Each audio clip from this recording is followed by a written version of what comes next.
Salamat po sa ating Panginoon dahil ginamit na naman ako sa Sunday School at para magtulong ng ating series mga kapatid. So we're still in the Sunday School series natin, mga kapatid, named, merong effects to no? Breaking Doubts. Everybody say, Breaking Doubts. We are still here mga kapatid. So everybody, ano ba ang una nating pinag-aralan sa chapter 1? Sino po makapagbigay ng chapter 1 natin sa Breaking Doubts series? Diba?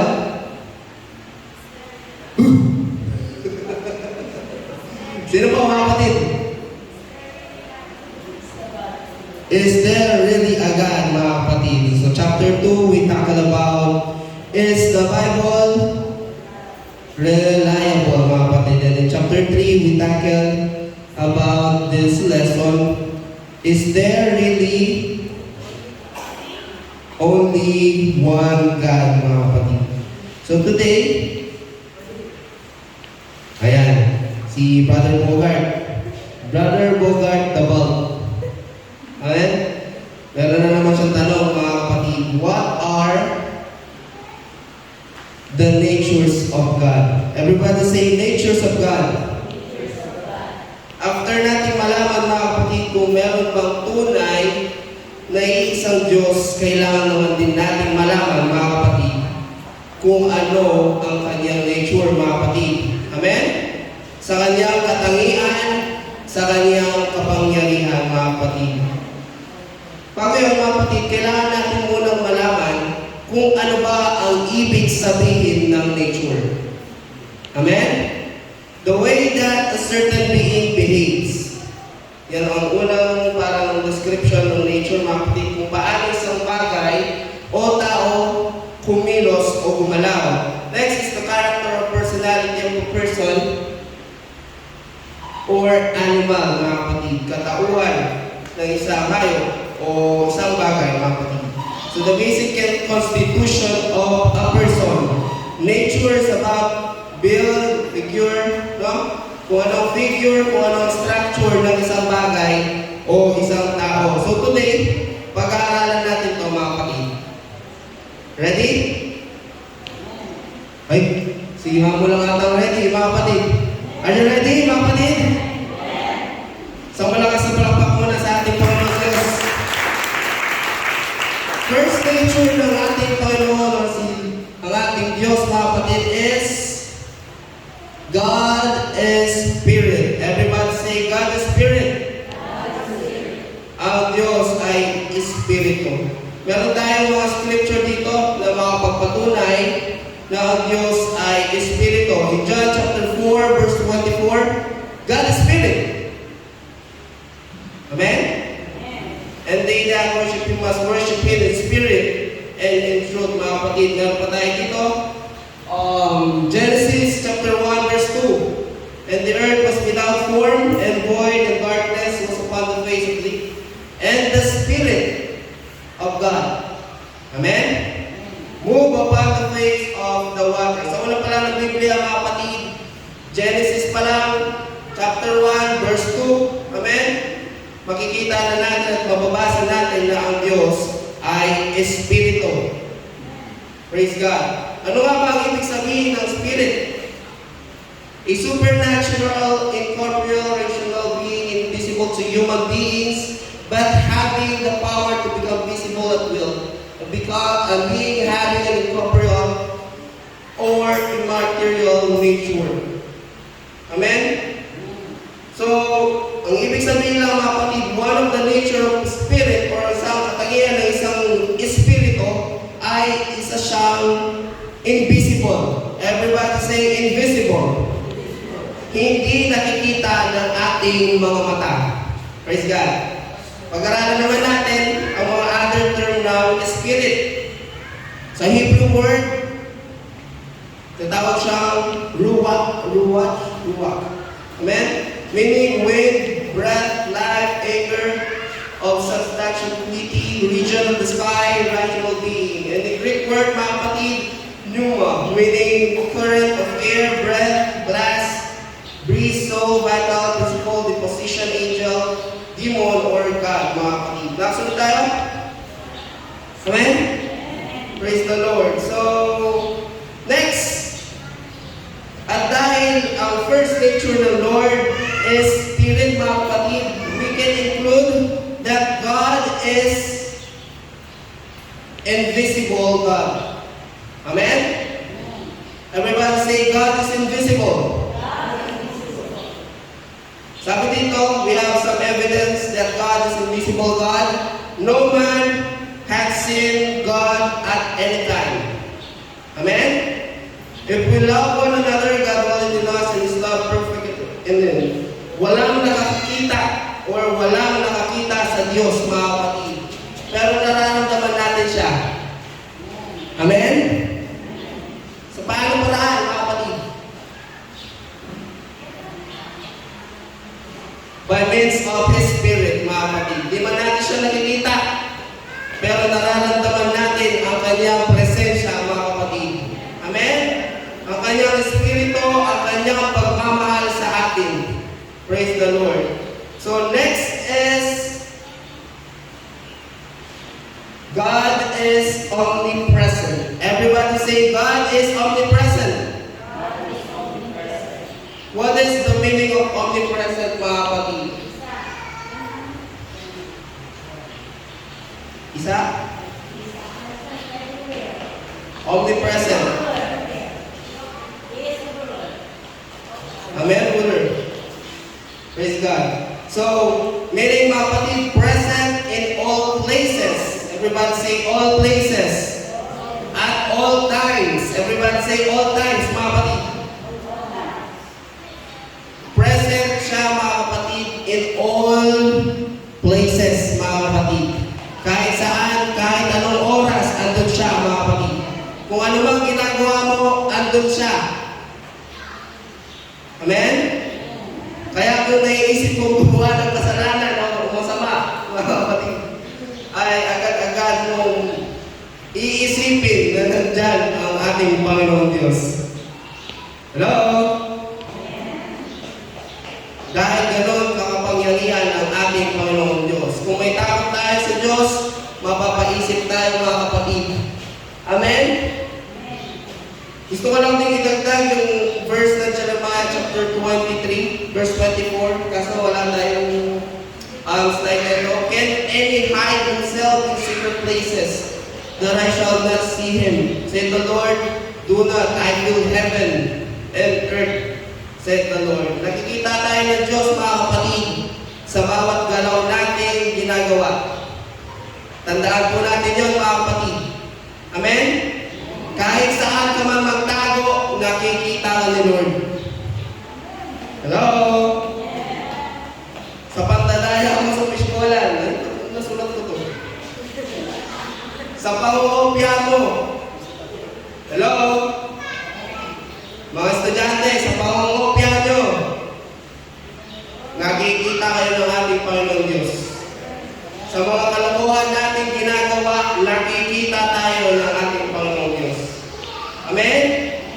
Sa hindi mo pakikinig ng Sunday School, nasulat ko. Nakikita tayo ng ating Panginoon Diyos, mga kapatid. Because our God is omnipresent, mga kapatid. Palapakan muna natin si Lord. Ito naman siya, mga kapatid, sa Bible story about yung matanda at saka bata. Nag-usap sila, sabi ng matanda, o bata, bigyan kita ng isang apple.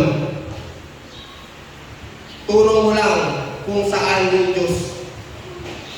Sabi ng bata, Lolo, bibigyan kita ng isang box ng apple. Sabihin mo sa akin, ituro mo sa akin kung saan wala ang Diyos.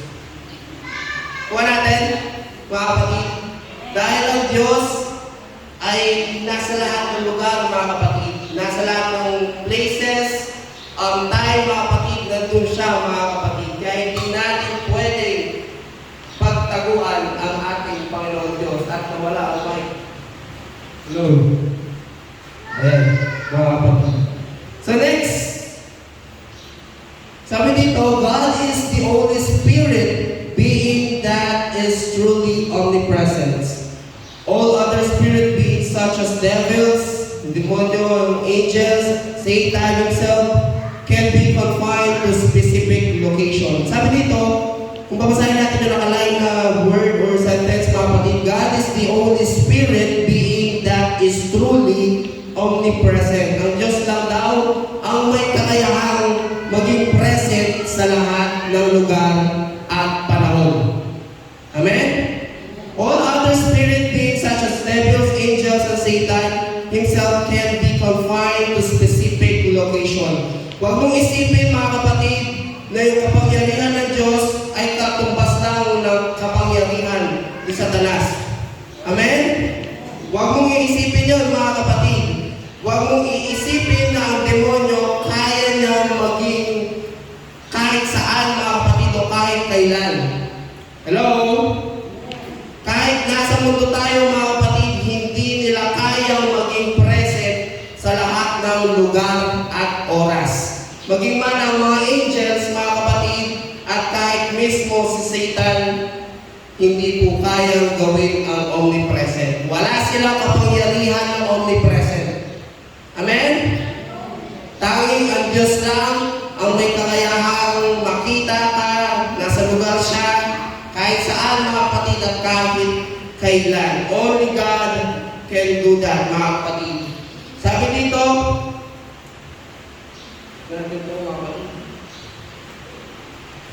and he besought him much that he would not send them away of the country. If we know the story, mga kapatid, of the demon-possessed sa Bible, Mr. Oli, alam ba natin yan, mga kapatid? The demon-possessed, mga kapatid, sa Bible. Amen? Also known as yung demoness legion, mga kapatid. Amen? Yung time na nagmamakaawa sila kay Jesus na hindi sila agad i-torment sa kanilang mga kasalanan at wala pa yung day of judgment. Amen? Nakita natin yon na sabi nila, nag-ask sila kay Lord ng permission. Sabi nila, Lord, ay Jesus, huwag mo kaming palayasin dito. Kahit ilagay nyo na lang kami sa mga baboy. Amen? Ito po yung story na yun sa Mark, mga kapatid. It means, mga kapatid, ang demonyo, they are confined to specific locations, mga kapatid. Hindi nila kayang, though siguro meron sila power to teleport. Amen? Yung mabilisan lang, nangyari, from Pampanga to Apalit, mabilis lang, mga ganun. Pero hindi kayang mag-confine sa isang specific location. Di tulad ng ating Panginoon Diyos na may kapangyarihan na kaya niyang maging sa lahat ng tao, mga kapatid, nandoon siya at sa lahat ng oras. Palakpakan mo na natin si Lord, mga kapatid. Next is sa Jude chapter 1 verse 6, and left their own habitation, mga anghel na iniwan ang kanilang sariling tahanan. No? But left their own habitation. Means hindi sila palaging nandiyan. Kahit ang mga angels daw, mga kapatid, ay hindi pakalagkalan or hindi sila nandoon sa isang specific sa buong mundo, mga kapatid. Kung wala din ang command ng ating Panginoon Diyos sa kanila, hindi naman sila pupunta, mga kapatid. Alalahanin natin yun kung ang Diyos hindi naman pinutusan ng anghel na pumunta sa specific location, hindi sila pupunta. Tanging ang Diyos lang ang may omnipresent, mga kapatid. Solomon declared God's omnipresence. Sabi sa 1 King chapter 8 verse 27, nandiyan pa po kayo, mga kapatid? But who is able to build him an house, saying the heaven and heaven or heavens can contain him? Who am I then that I should build him an house? Sorry, mga kapatid. That I should build him a house, save only to burn sacrifice before him. Nag-start sa tanong sa Solomon, mga kapatid mo, ating papansinin. Amen? Pero hindi ibig sabihin na hindi na alam na kayang gawin ng Diyos yan, mga kapatid. Amen? Ang nais lang sabihin ni Solomon na ang Diyos ay nananahan sa langit at sa lupa, mga kapatid. Maging man sa mga templo na kanyang itinayo.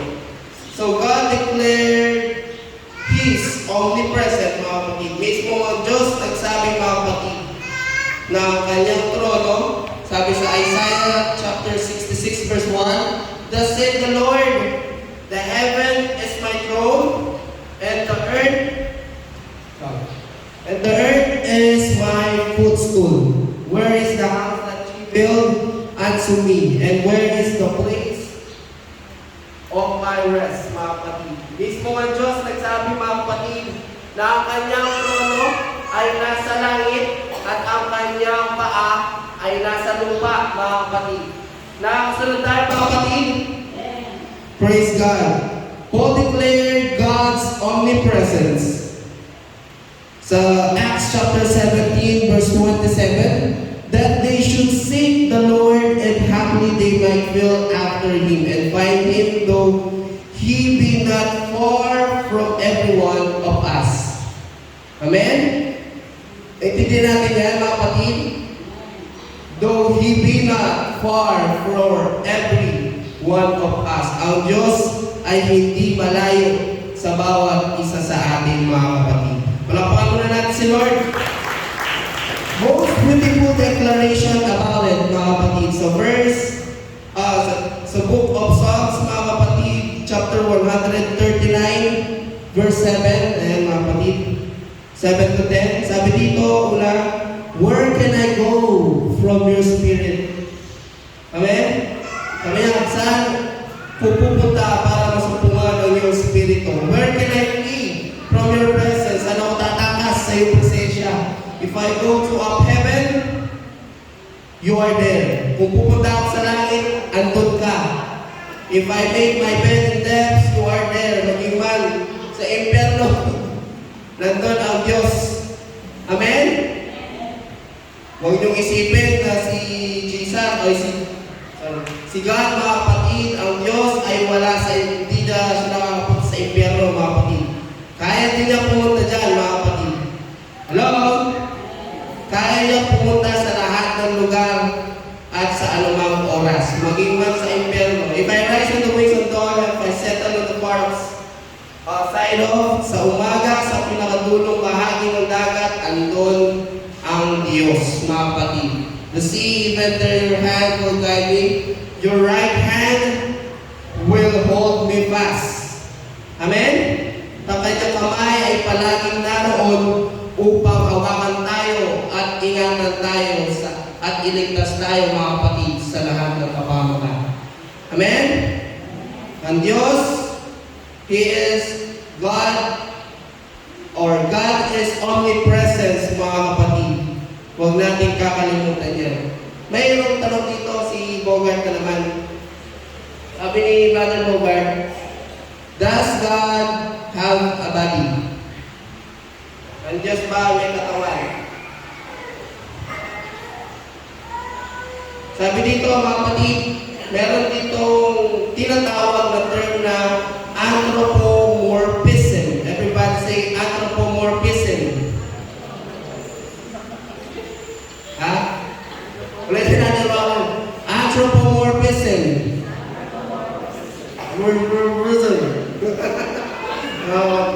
Meron tayo tinatawag na anthropomorphism, interpretation of the non-human terms into the terms of the human so that the human can understand. Ginagamit ang anthropomorphism sa pag-interpret, mga kapatid, o pag-describe ng emotions or feelings or characteristics ng isang non-human sa pamamagitan ng terms ng human or tao upang mas lalo maintindihan. Let's give some examples sa Bible. Sabi dito, and it repented the Lord that He had made man on the earth, and it grieved Him at His heart. And just daw ay may ano yung heart? Puso? Ano po ang heart? Puso. Next, sa Isaiah sabi, thus said the Lord, the heaven is my throne, and the earth is my footstool. Where is the house you build unto me, and where is the place of my rest? And just daw ay may ano ibig sabihin ng footstool? Tapakan. Merong paa, mga kapatid, si Lord, mga kapatid. Next is Isaiah 48:13. My head also laid the foundation of the earth, and my right hand has standed the heavens. When I call unto them, they stand up together. Ang Diyos daw ay may kamay, mga kapatid. Sabi din sa Proverbs, the eyes of the Lord are in every places, beholding the evil and the good. Ang Diyos daw ay may mata. Sabi din dito, but if sa Luke chapter 11 verse 20, but if I with the finger of God cast of devils, no doubt the kingdom of God is come upon you. Ang Diyos daw ay mayroong daliri. Okay? Galing naman. My toes, my knees. Amen? Sabi din sa Exodus chapter 15, verse 8, and with the blast of thy nostrils. Okay, may hirap yan. Saan kaya yung nostrils na yun? The waters were gathered, the floods stood upright as if, and the depths were congealed in the heart of the sea. Ang Diyos daw ay may nostrils eh. May daanan, mga kapatid. Ang Diyos daw ay may ilong, mga kapatid. So, ginagamit ang mga term na ito, mga kapatid, para mas maintindihan natin, mga kapatid, o mas maintindihan ng mga tao kung sino ang Diyos. Amen? Yun lamang po yun. So, next, palapakan muna natin si Lord. Parang wala na tayong energy. Nakastart na natin. 1/4 pa lang to. And God is omniscient or omniscient, mga kapatid. Everybody say, God is omniscient. Ay, parang wala na. God is omniscient, mga kapatid. So, ang ibig sabihin ng omniscient, mga kapatid, is knowing everything. Everybody say, knowing everything. Having unlimited knowledge or understanding. Ibig sabihin, God knows everything. All-knowing God. Amen? Alam niya lahat at wala tayong maitatago sa Kanya. Alam niya ang desire ng iyong puso. Amen? Alam niya ang pagsubok mo ngayon. Alam niya ang paghihirap mo sa oras na ito, mga kapatid. Alam niya din ang dinaramdam mo sa oras na ito. Alam niya ang sakit mo. Amen? Alam niya ang sakit ng loob mo. Hallelujah. Alam ng Diyos ang lahat. Alam niya din ang sakit ng loob mo, ngunit pinili mong magtiwala sa Diyos dahil wala sa atin ang ganti. Minsan ganyan, no? Alam niya kung anong iniisip mo ngayon sa oras na ito. O maging man ang iisipin mo mamaya. O bukas. O next year. Amen? Dahil alam niya lahat. Because our God is omniscient. Kaya huwag tayong matakot, mga kapatid, sa buhay. So next, meron tayong mga supported verses dito, mga kapatid. Sa Job chapter 42 verse 2, I know that thou canst do everything, and that no thought can be withholden from thee. That no thought can be withholden from thee. At walang makakapigil sa lahat ng iyong balakid. So next, meron tayo dito, Acts chapter 2 verse 23. Him being delivered by the determinate counsel and foreknowledge. Everybody say foreknowledge. Foreknowledge of God ye have taken, and by wicked hands have crucified and slain. You know, foreknowledge of God is Jesus, mga kapatid. Next, what? Pero meron siya, mga kapatid, na isang bagay na hindi alam. Hello? Meron daw isang bagay o isang katanungan na hindi alam ang Diyos. Para alam na natin ito eh. Last lesson, chapter 3, mga kapatid, no? Eh, sa Isaiah 44:8, no? Sabi niya, is there a God beside me?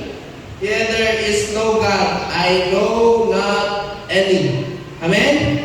Nagtatanong ang Diyos, meron pa bang isang ibang Diyos ibang Diyos, ako'y walang nakikilalang iba. Kaya kung may iba po tayong kilalang Diyos, pakichat na lang po sa GC. Hello? Paki-update na lang si Lord, no? Paki-update na lang si Lord kung meron pa kayong ibang kilalang Diyos. Amen? Mas magaling pa kayo sa Diyos kung meron pa kayong kilalang ibang Diyos. Amen? Next. Sabi dito, God is omnipotent. Everybody say omnipotent. Ay, wala na talaga. God is omnipotent. Everybody say God is omnipotent. Praise God. So, ano ibig sabihin ng omnipotent? Having complete or unlimited power. Amen? Ang Diyos daw, meron siyang unlimited power. Hindi lang unlimited na sanggipsa lang meron, no? Meron, ang Diyos ay may unlimited power. All authority and power ay nasa Diyos. Ibig sabihin, siya ay all-power God, mga kapatid. Everybody say, all-power God. Kaya kaya niyang gawin lahat. God has all power at His command. Siya ang pinakamakapangyarihan sa lahat, mga kapatid. Kung may pinakamakapangyarihang tao at may pinakamakapangyarihang Diyos, siya yun. Hello? Dual nature ng Diyos yan. He is the Almighty God, the ruler of it all. Kaya niyang utusan lahat. Utusan umalis ang problema mo. Hello? Kaya niyang utusan alisin ang sakit mo, ang stress mo. Praise God. Ang katabi mo. Amen? Palakpakan muna natin si Lord. Sabi dito sa Genesis chapter 31 verse 11, supported scripture na naman, mga kapatid, that God is a omnipotent God. Ngunit, ay sa Tagalog. And I heard as it were the voice of a great multitude, and as voice of many waters, and as the voice of mighty thunders, saying, Hallelujah for the Lord God, omnipotent reigneth, mga kapatid. Amen?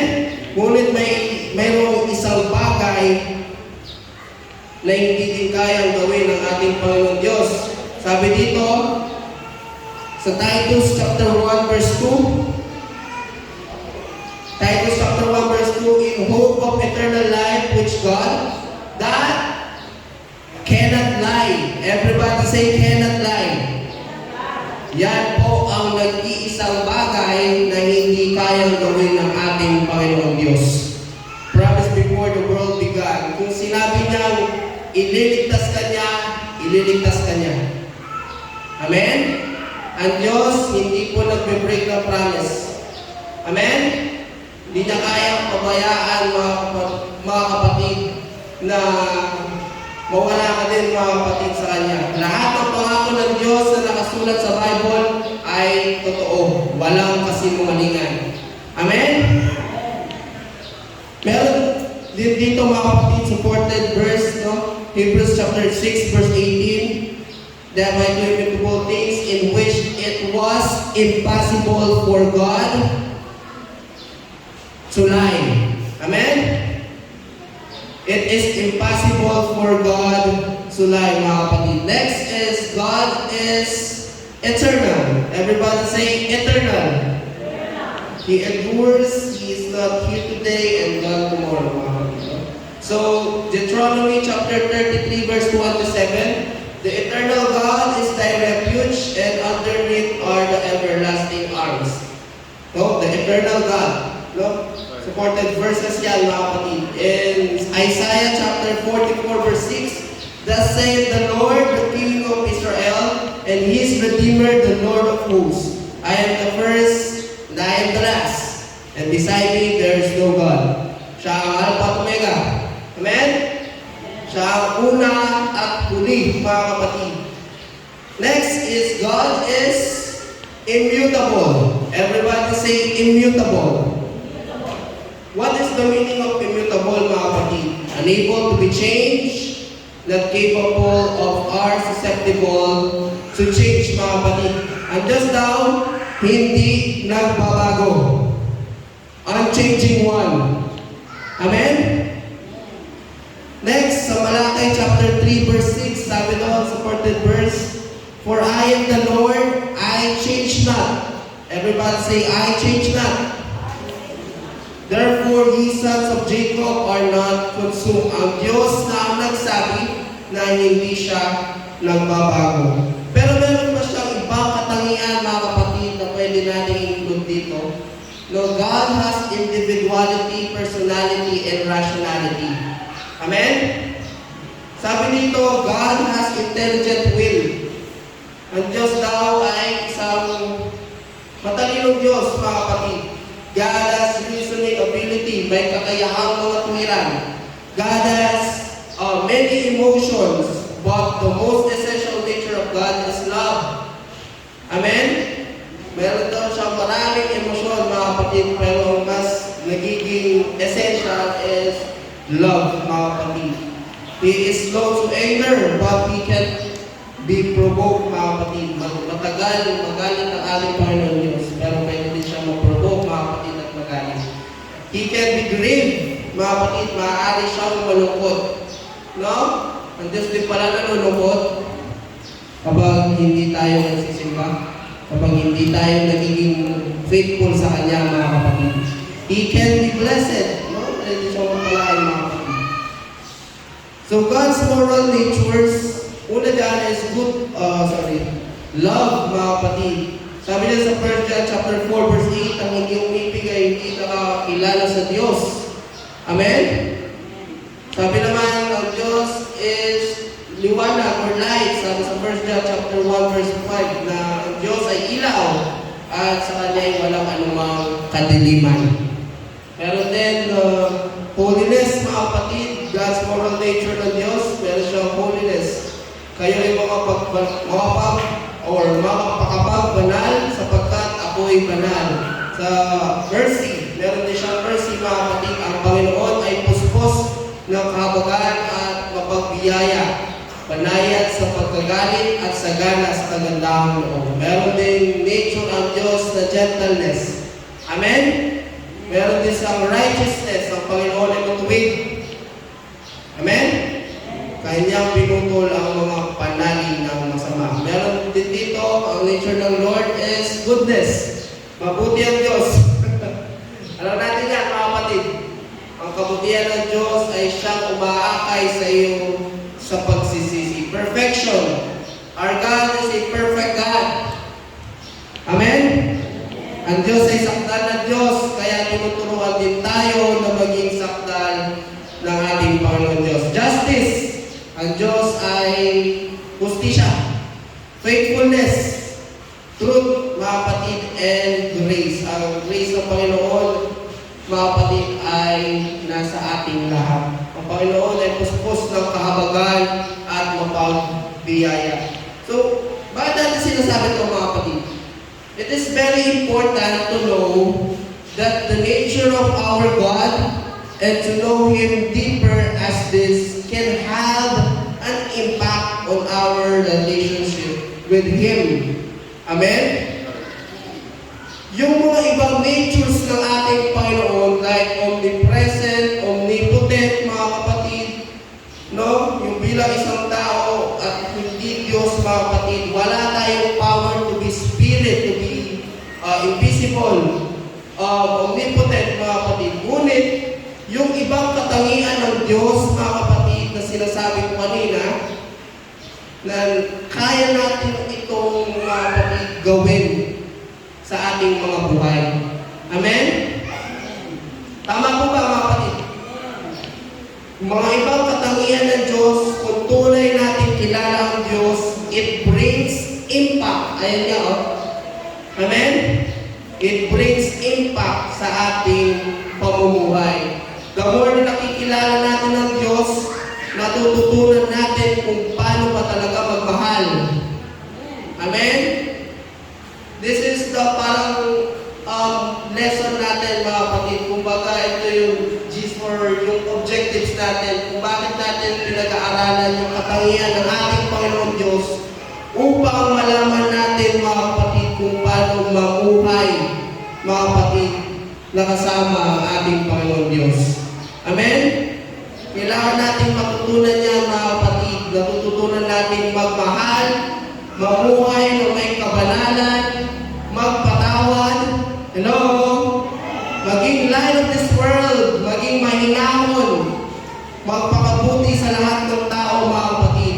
Malalaman mo yung tunay na saya ay tanging sa piling lang ng ating Panginoon Diyos. Malalaman mo yung kahalagahan ng eternal kaysa sa temporary buhay lang dito sa mundo. Amen?